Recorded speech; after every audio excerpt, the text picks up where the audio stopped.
तो आज हम एक बहुत ही जानी पहचानी हिंदी बाल कविता को थोड़ा अलग नजरिए से देखेंगे। ऊपर से तो ये एक बहुत ही साधारण सा गीत लगता है ना? लेकिन जब हम इसकी कहानी के बनावट को परत दर परत खोलते हैं तो इसमें छिपी एक हैरान करने वाली जटिलता सामने आती है।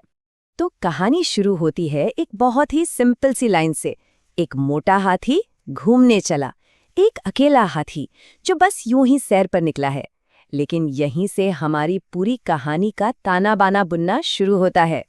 अब सोचने वाली बात यह है कि क्या ये सिर्फ बच्चों को बहलाने फुसलाने का एक गीत है, या फिर ये हमें सहयोग, प्रॉब्लम सॉल्विंग और एक ग्रुप की ताकत के बारे में कुछ गहरा सिखाता है। चलिए इसी रहस्य से पर्दा उठाते हैं।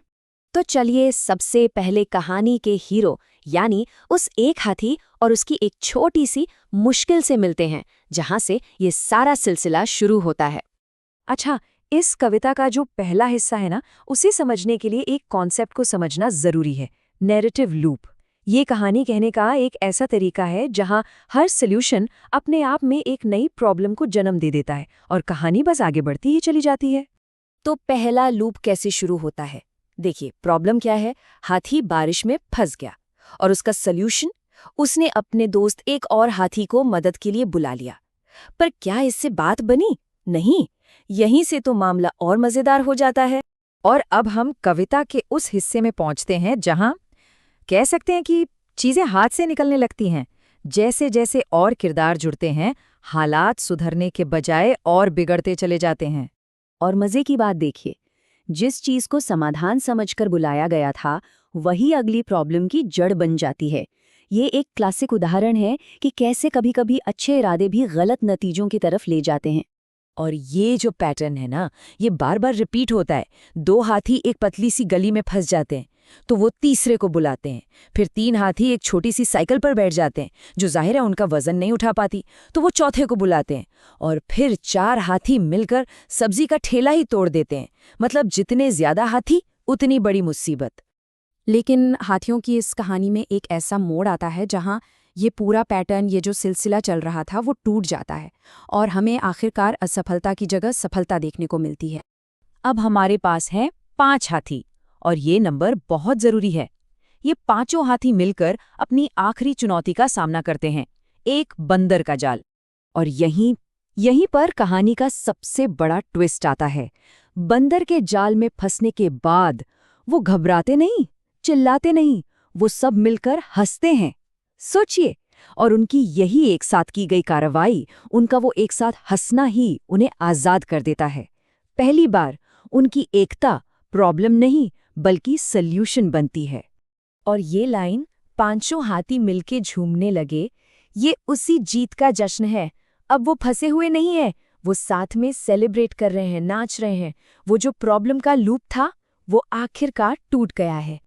लेकिन जैसे ही हाथियों का ये एडवेंचर अपने पीक पर पहुंचता है, कहानी अचानक एक यू टर्न ले लेती है।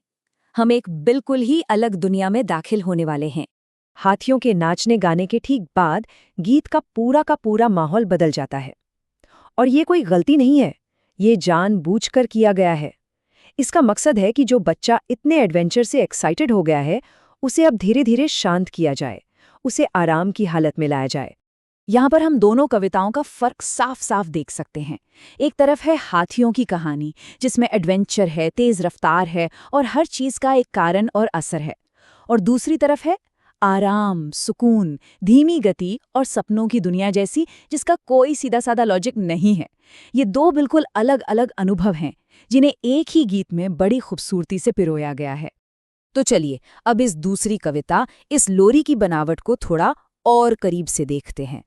ये जो दूसरी कविता है, ऊपर पंखा चलता है, ये कह सकते हैं कि अपने ही नियमों पर चलती है। ये कोई सीधी साधी कहानी नहीं सुनाती, यहाँ लॉजिक से ज्यादा एहसास जरूरी है। जरा इन घटनाओं के क्रम को देखिए। एक सोता हुआ बच्चा है जिसे भूख लगती है, उसे मूंगफली दी जाती है पर उसमें दाना नहीं है। फिर अचानक कोई कहता है, हम तुम्हारे मामा नहीं। फिर मामा कोटा चले जाते हैं, वहां से एक तोता लाते हैं और वो तोता मामा के लिए गाना गाता है। ये सब आपस में जुड़ा हुआ नहीं लगता है ना? बिल्कुल एक सपने जैसा। तो फिर इसका मकसद क्या है? असल में इसका लक्ष्य कोई कहानी सुनाना है ही नहीं। इसका मकसद है शब्दों और धुन को बार बार दोहराकर एक शांत, एक आरामदायक माहौल बनाना जो बच्चे को धीरे धीरे सुला दे। ये दिमाग पर नहीं बल्कि मन पर काम करती है। और आखिर में ये सब हमें एक बड़े सवाल पर लाकर खड़ा कर देता है। ये जो 2 हिस्सों वाली बनावट है, पहले एडवेंचर फिर आराम, पहले हलचल फिर शांति, ये हमें क्या बताती है?